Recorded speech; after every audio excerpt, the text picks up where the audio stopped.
Mike is Chief Creative Officer at Green Room. They're a design studio, and I'll let him just say a few more words about that. But can you just please bear with Mike because he struggles with technology. He chose Betamax over VHS, if anybody can remember that. So, goodness knows what. He bought a mini disc player the same year the iPod was launched, so he's not doing too well. And he never did get his head around the Matrix, and still doesn't really know what the aubergine emoticon means. I never even heard of it. Anyway, let's welcome my second guest, Mike. Thanks. Cheers, mate. Thank you. Hi, guys. Can you hear me? Yeah. Cool. How do I follow that? There's lots of facts, lots of stats, lots of really powerful information there. I'm not going to give you any of that whatsoever. So as Andrew said, I'm Mike. I work for a retail design consultancy. I've been working in retail design for 22 years now. I remember back in the 90s when technical integration was basically putting a telly on the back wall, running some cartoons, box ticked. Since then, we found that technology at retail has become more and more pervasive. And to Jana's point, we need to understand at what point does the technology start to dictate the human behavior, and at what point do we have to start to think that human behavior is necessary and that emotions really come into play. Now, Green Room Design, we design experiences, both digital and physical, but we always place the humans at the heart. We say that we're invested in human experience. And what this really means to us is that instead of starting with the technology, starting with the furniture, starting with the content, we start with how we want people to feel in a space. Do we want them to feel joy? Do we want them to feel sadness? Do we want to mitigate sadness in a space? And then how do we actually encounter and either emphasize those emotions or negate those emotions through the use of interaction, furniture, content, and technology as well. So essentially, from a lot of what I've heard here today, we're actually flipping the agenda and putting the humans first. Going back to mobile phones, I personally, once I got my head around the whole thing about not having a cable on a phone, felt that I had a fairly good understanding of mobile technology. I thought I had a fairly healthy interaction with mobile phones and what they could do for me and my life and my needs, and that I wanted to connect with my friends and my colleagues, etc. And then in 2016, I downloaded Pokemon Go, and I've never been a gamer. I've never been much into technology, but all of a sudden I was absorbed into this world of Pokemon chasing.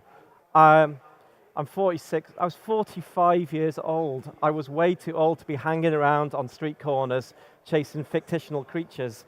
And what started out as a piece of research quite quickly turned into something which I wouldn't call addiction, but I would say actually guided a lot of the decisions I made in my life at that time. And as a result, there was the consequences of it as well. So I spent too much time on my phone. I spent too much money buying tokens so I could catch more Pokemon, and it affected my relationship with my partner and my newborn son. He didn't get much attention either. And as well, the other consequence was that I got Pokemon neck. So there was not only a social, a mental, but also a physical output and effects and symptoms of my use of the mobile phone. And actually, that situation really got me thinking about how we adopt technology, how we embrace technology, and what is a healthy relationship with technology, that we can make a decision on ourselves, but also us as consultants and retailers.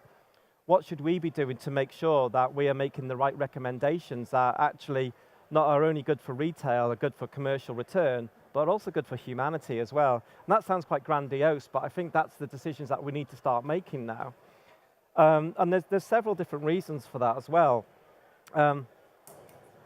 We see that my experience from the 22 years of working in retail, I've seen lots of mistakes making with technology. I've seen lots of people being either beguiled by new technologies and wanting to put them into retail spaces, wanting their customers to interact with them. And I've also seen clients that have been scared scared of losing weight to competition and making rash technology choices as well. So actually, and none of that time did they ever think about what the end humans wanted to use. They were thinking about commercial return, thinking about logistics, thinking about fulfillment, but they weren't thinking about the needs of their customers and essentially the needs of their staff as well, and how technology could integrate to actually support human relationships, support human interaction, rather than creating friction, creating barriers to those interactions as well. Earlier this year, I had another epiphany. So I'm over the Pokemon Go thing now. That's behind me. The app is still on my phone, but it's not been used for about 4 months. I like to keep it on there to know that I've actually got the willpower to not use it again, even though there are more Pokemon arriving every day.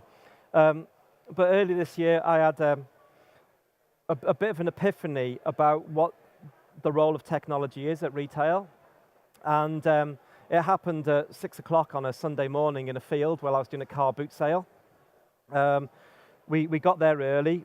Myself and my partner were saving for a holiday, and we thought that we could get rid of a load of old stuff at the garage. You know, the usual reasons you have for car boot sales. And we rocked up. The old blokes that are after your vacuum cleaners and your small electricals, we got those out of the way. Set up the trestle table and put all of it was crap. It was basically crap. We put the crap on the table and then prepared ourselves for business. And it gave, it touches on a point Jana made earlier. It gave us a real great insight in terms of what it means to undertake a transaction, to actually swap something for something else. We found people wandering past, looking at our table full of trinkets, and we saw at certain points that they were engaged, they were attracted, they were intrigued. Then they made that switch in their mind that they were going to come in, start talking to us. They browsed the table, they selected items, and then we went under negotiation. And after they'd haggled us down to around about 50 to 70 pence in general, we made that transaction, swapped, and then they walked away happy. And in the most simplest form, in the rawest state, I saw then what was really good about retail, the fact that it actually fueled human relationships. We didn't only end up £75.34 better off, but actually there was that emotional return that we got from that transaction as well. And that was really important.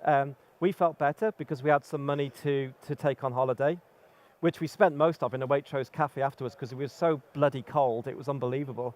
And the customers felt better because they'd actually got something which served a purpose for their emotional state, whether it was about fulfilling their own ego, whether it was about fulfilling a need to buy a toy for their family, so actually looking out for someone.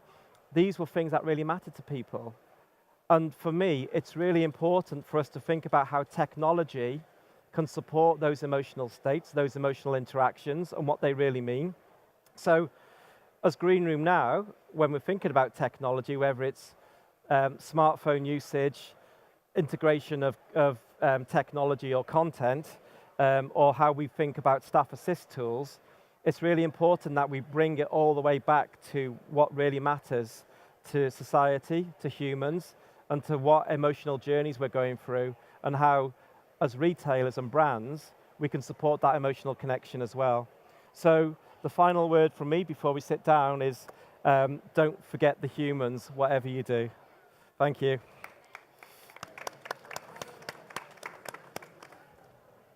Thanks, Mike. I think that would have been a better title for this session, Putting the Crap on the Table. I like that. That was quite good. Yeah. So we've got about 10 minutes left, so we're going to have a panel session. I got plenty of questions to ask Mike and Jana.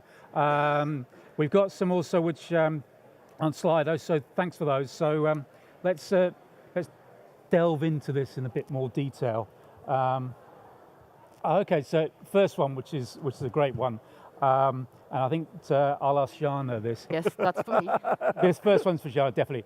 If it's not the best to introduce technology to a 6-month-old baby, what is the appropriate age? I Good. submitted that one. Okay, whoever posted this question, they started if it's not the best to introduce. Well, that's to a 6-month-old baby. And what is the appropriate age? Okay, so starting with if it's not the best, it seems to imply, as some people think, that, well, why not? 6 months old, it's too young, okay? 3 years old, it's too young. I think up to 10 years old, it's even too young, okay? And it has to be used with cautionary advice here. Why? Because the first few years of a child's life are very important to make this connection, emotional attachments to the parents. And with the use of smartphones, that cannot be really done. I mean, as I said, we have many studies done about what impact the use of smartphones can have on our well-being, and especially, obviously, to our children and us as adults. But the main point here is to remember that real relationship, building of real relationship, and especially between parent and child, cannot be done with the use of smartphones. Why? Because on one hand, smartphones seem to be very interactive when we are using it, because we can, go to different social sites, social media, we can watch films, we can watch cartoons, everything. We can find lots of information from the smartphones. But from the other hand, they're really very passive for the interacting between the people, because when you give the smartphone to a child, you're not really interacting to a child. I mean, I have a little nephew who is only 3 years old, okay? Well, their parents are not extensively allowing him to be on his smartphone, but they're just about at the borderline. So they use the smartphones for him to watch the cartoons anytime they want peace and quiet, because that child is very active, is very curious. And what happens is they put the smartphone in front of him, okay? They find the channel for the cartoon, and we have silence for hours if we want to. He even learned which appropriate cartoon to find. So there is no interaction at all. So to get back to the point is that, the longer you can wait to introduce the technology to a child, the better. Because anyway, there will become a time when without your guidance, without your kind of rules, a child will get onto the smartphone. Because we live in the age of the technology, we use the smartphones extensively, so you shouldn't worry that maybe if your child will kind of get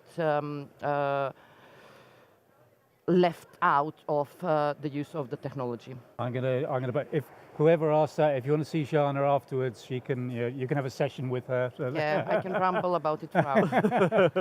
We've got plenty of questions to get through. There's a couple on Pokemon again. I think probably in the interest of time. Didn't catch you See too. Mike afterwards. But I wanted to ask Mike the role of primary role of technology at physical retail moving forwards. What are your views on that? So we clearly understand that physical retail is struggling at the moment. I don't know if you guys saw, but John Lewis announced some shocking figures this morning as a result of online competition and price wars, amongst other things. For me, it's a green room we designed for omni-channel experiences through digital and physical. But for me personally, the role of physical retail, as I said while speaking earlier, is really to support human interaction, human emotions through tactility, engagement, interaction, etc. And Green Room have been guilty of it ourselves. We've created stores like ProDirect, which are amazing digital immersive experiences that content surrounds you. But the older, the wiser I get, I guess, and through talking to various different groups, including Gen Z and millennials, what we're finding is that we don't, as humans, want overt technical immersive experiences at retail. We want technology to be there to support, to deliver deeper levels of conversation, of human interaction. But actually, we've all got a screen in our pocket.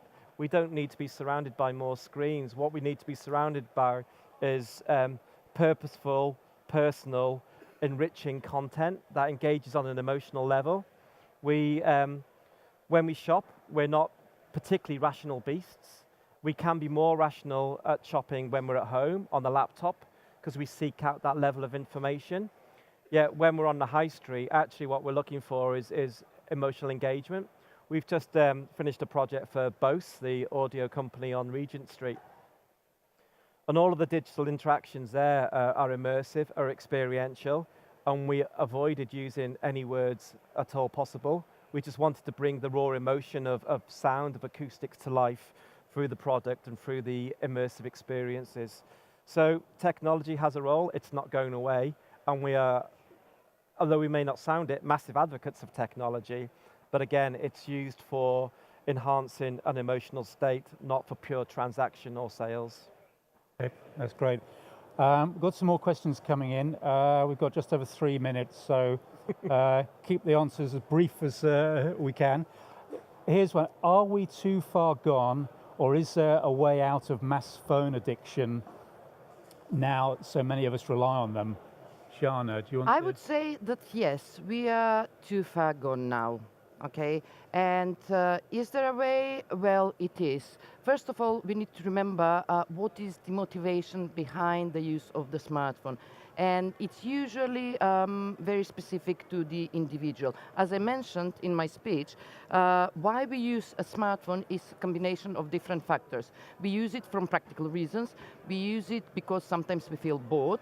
We use it because we need that chemical fix, because it makes us feel good. We think that we are being constantly connected, surrounded by people, but many of us actually, if they stop and think for a moment, there's this nagging feeling that we have that oftentimes we may even feel lonely. Although we think that we are connected with people, but we are not in a real kind of in a real world, because face-to-face conversation cannot be substituted for the conversation on the smartphone. So is there a way to get out? Yes, everybody has to be more self-conscious about how much time we are spending on our smartphones. And in particular, if we get some signal from our loved ones that we are spending too much time, we need to stop and think and try to organize ourselves to kind of prevent us of doing and being so much on our smartphones. So if there is a will, there is a way, as they say so. Okay, thanks, Shana. Mike, this is kind of similar, but interesting one. Would you say it's unethical to create a custom experience so good that it's addicting? Mike? Yeah, absolutely. I'd say it's wholeheartedly, unreservedly unethical. I think that when you look at brands like Patagonia or REI in the States, they have a very healthy consideration of their customers, what the customers want, and how to maintain a healthy, ongoing customer relationship. And I think by creating, I'd love to have the ability to do it, I have to say, but creating a customer experience that's addictive is short-termist and will not build deeper, longer, ongoing emotional relationships with the brand or the retailer. A green room, we were just discussing this earlier, but we're in the process of working out what our digital ethical policy is in terms of where does technology meet humanity and how does it support humanity. Because again, ourselves and lots of other consultancies and retailers out there have been more about pushing technology regardless of what the end result is. And I think it's time now that we take a step back and you look at what Facebook are doing in terms of their timeout widget on the app. You look at when the fun stops, that is in the gambling industry, or the health advice that you get on cigarettes. I think it's time to really start to think about how we use technology and actually how it supports humanity, but actually how it can be detrimental as well.